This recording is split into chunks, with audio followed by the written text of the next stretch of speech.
Good Friday, everyone, and welcome to this edition of Conversations Daily News on Instagram. I'm your host, Cyrus Webb. Glad you all could join us once again. We, of course, have your news headlines coming up. We have the Truth of the Day with Mary Ellen Ciganovich, and today in an Entertainment Spotlight, he brings part of my conversation with authors Eric Fraser and Teresa Fraser about their new book dealing with adoption and birth families called We're All Not the Same, But We're Still Family, as we're celebrating Children's Book Week. Enjoy today's program. For Conversations Daily News, I'm Cyrus Webb with your Friday headlines. In national news, Governor Tate Reeves says Mississippi will not shut down again because of COVID-19. Governor Tate Reeves said Mississippi will not shut down as the number of COVID-19 cases rises around the nation. Reeves said he will work with the new administration in combating the virus if the legal challenges are resolved and the former vice president ultimately becomes president. Reeves, a close supporter of President Donald Trump, said he doesn't think much will change when it comes to the state's response to COVID-19. People of Mississippi can't go home and shut down their businesses for 6 weeks and come back, flip a switch, and everything will be fine, Reeves said. That's not how this country works. The governor said he believes emergencies must be state-managed, locally executed, and federally supported. Reeves said he is against a nationwide shutdown and said he will fight to keep Mississippi open for business. The governor made the statements Thursday during a COVID-19 briefing he held live on Facebook. The Reeves family has been at home in isolation after his youngest daughter tested positive for coronavirus earlier this week. Reeves said his daughter tested negative on Monday, but then tested positive for COVID-19 on Tuesday. Mississippi has now had more than 130,000 COVID-19 cases and 3,500 deaths since March the 11th. In a related story, states ramp up for biggest vaccination effort in U.S. history.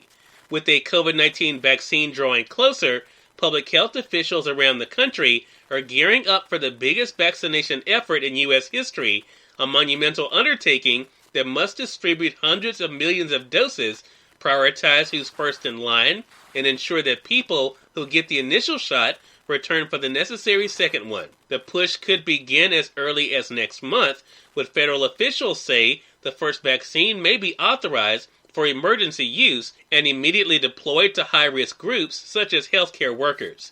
The cavalry is coming, Dr. Anthony Fauci said Thursday on ABC's Good Morning America. He said he has hopes shots will be available to all Americans in April, May, and June. Pfizer also boosted hopes this week, saying early data suggests its vaccine is 90% effective. But the good news came in one of the grimmest weeks of the pandemic so far.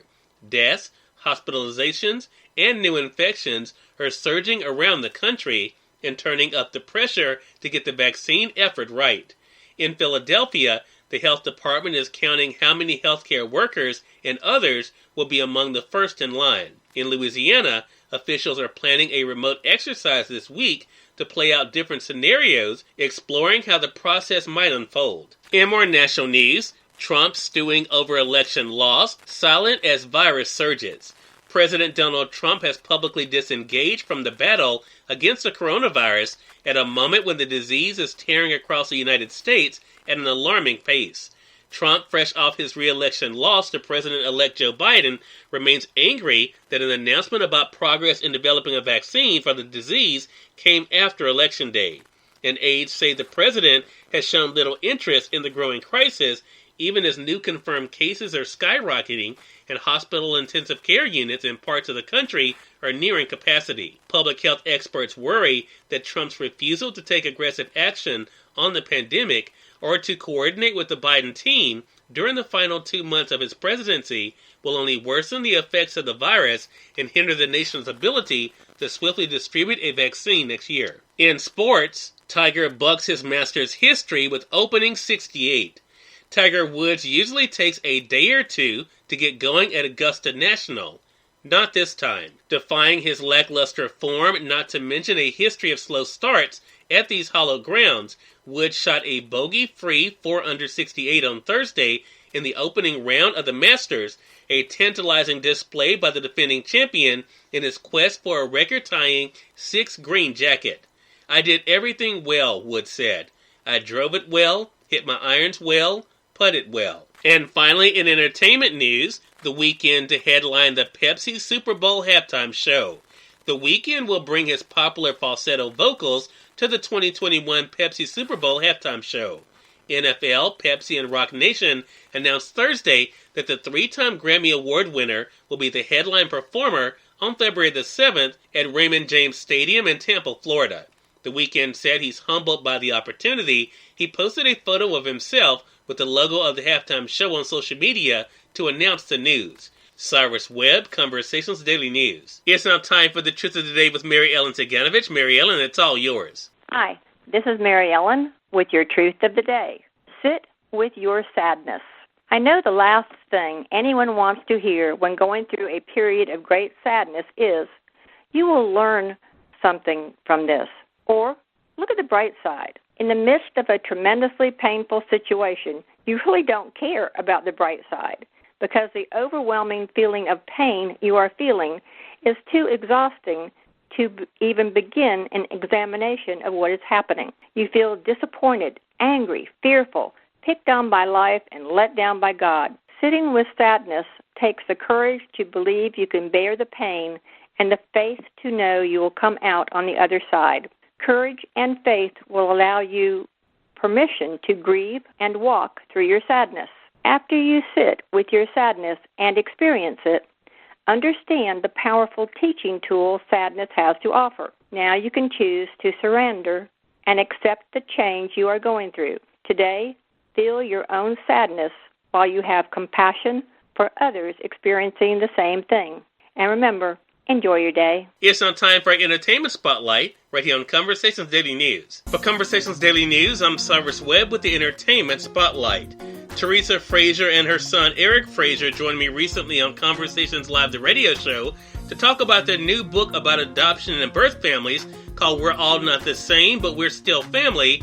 Here's part of our conversation. But I want to begin with the two of you about the response to it. So, Eric, I'm going to start with you. I mean, what has it been like for you to see the way that people have been responding to this book? It was really amazing to see that even though I'm not some big important person, just by putting my story out there, I've helped countless people, either in their own way or through someone they know, helping them get to where they need to go. But you're big and important to us. Oh, without a doubt, right? And so, Teresa, that leads me to you. I mean, we find out, of course, at the end of the book, the backstory for the two of you in this book. But what has it been like for you to see the way that people are responding to it? Well, first of all, I have to say thanks to Victor Volkman with Loving Healing Press, because it was his encouragement and ongoing support that got this project off the ground.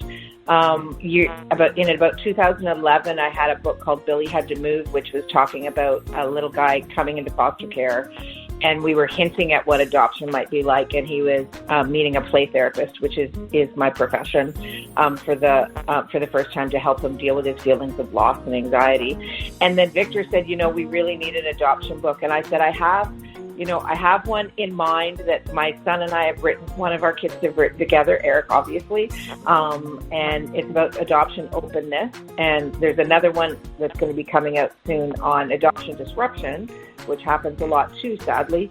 To